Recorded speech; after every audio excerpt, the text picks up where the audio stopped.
দিনেরই নতুন কিছু না কিছু গল্প থাকে। তো আজকের দিনেও সেরকম কিছু গল্প আছে, মুহূর্ত আছে যেগুলো আপনাদের সাথে শেয়ার করতে চাই।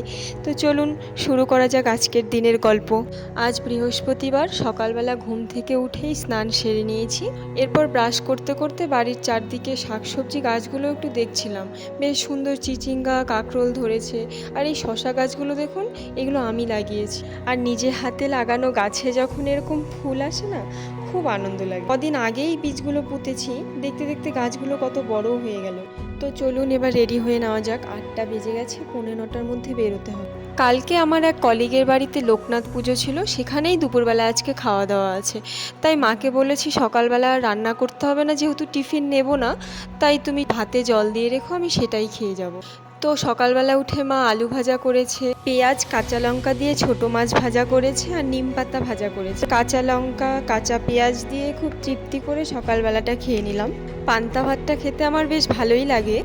এই গরমে সকাল সকাল পান্তাটা খেয়ে মনে হচ্ছে যেন পুরো শরীরটা ঠান্ডা হয়ে গেল। তো খাওয়া দাওয়া করে এবার বেরিয়ে পড়বো। আমাদের বাড়ির থেকে বেরিয়ে কিছুটা হাঁটতে হয় টোটো ধরার জন্য। তো বাইরে আজকে রোদও ভালোই রয়েছে, কিন্তু কি করা যাবে, অফিসে তো যেতেই হবে। আর আমাদের বাড়িটাও অনেকটা ভেতরের দিকে, তাই আমাকে হেঁটে এসে টোটো ধরতে হয়।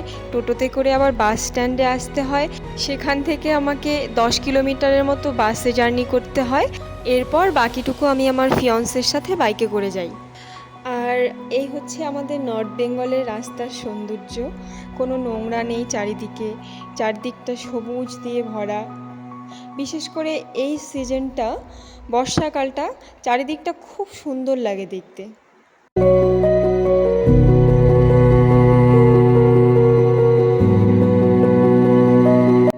তো চলুন রাস্তার চারিদিকে সৌন্দর্য উপভোগ করতে করতে পৌঁছে গেলাম কলেজে।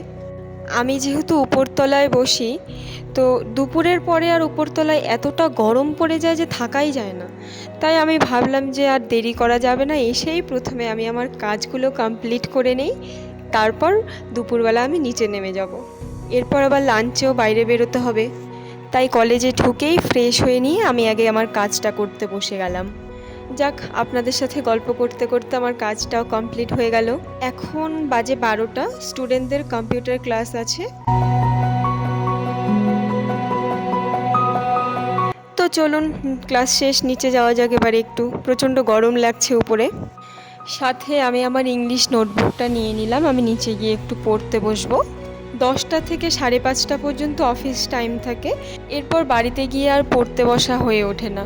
আর সকালটা তো ব্যস্ততার মধ্যেই তাড়াহুড়ো করে বেরিয়ে আসতে হয়, সকালবেলাতেও পড়তে বসার সময় পাই না। তাই কলেজে আমি যেইটুকু টাইম ফাঁকা পাই সেইটুকু টাইমই একটু পড়তে বসি। কাটি দিবি কাটি দিবি।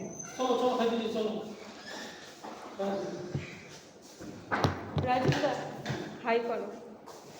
হাই। দেখাই যায় না কত দূর থেকে হাই। না আমার কোনো ভিডিও যাবে, আমি তো আমার ছবি দিই। দিলে ছোটবেলা ছবি দেয়।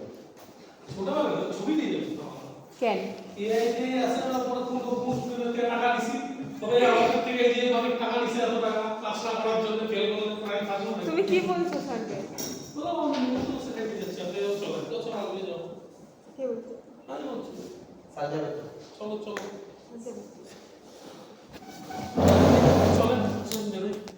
তো আমার যে কলিগের বাড়িতে লাঞ্চের ইনভিটেশন ছিল, সেখান থেকে ফোন করেছে যে রান্না হয়ে গেছে আমাদের যাওয়ার জন্য। আর আমরা যেহেতু কলেজ থেকে গিয়েছি, তাই বেশিক্ষণ টাইম সেখানে স্পেন্ড করতে পারবো না, তাই যাওয়ার সাথে সাথেই খেতে বসে গেছি।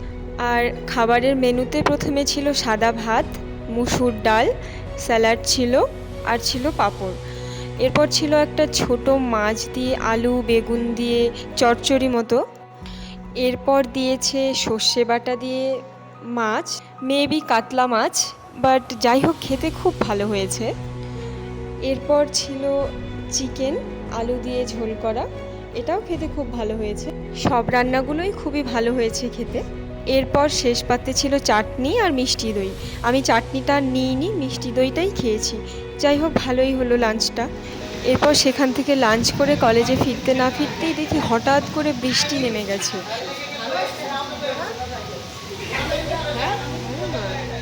সারাদিনেই প্রচণ্ড গরমে কাটানোর পর যখন একটু বৃষ্টি নামলো, তো খুব ভালো লাগছিল। তাই বাইরে দাঁড়িয়ে দাঁড়িয়ে একটু বৃষ্টিটা উপভোগ করছিলাম। 5:30 বেজে গেছে। তো চলুন এবার বায়োমেট্রিক দিয়ে বেরিয়ে পড়ি। ওয়েদারটাও খুব একটা ভালো নয়। ঘরের থেকে অত একটা বোঝা যাচ্ছিল না, বাইরে বেরিয়ে দেখলাম বেশ ভালোই বৃষ্টি হচ্ছে। তো এই বৃষ্টিতে দেখুন চা বাগানটা আরও এত সুন্দর লাগছে দেখতে। আমি যখন কলকাতায় পড়াশুনো করতাম তখন আমি আমার নর্থ বেঙ্গলকে প্রচণ্ড মিস করতাম।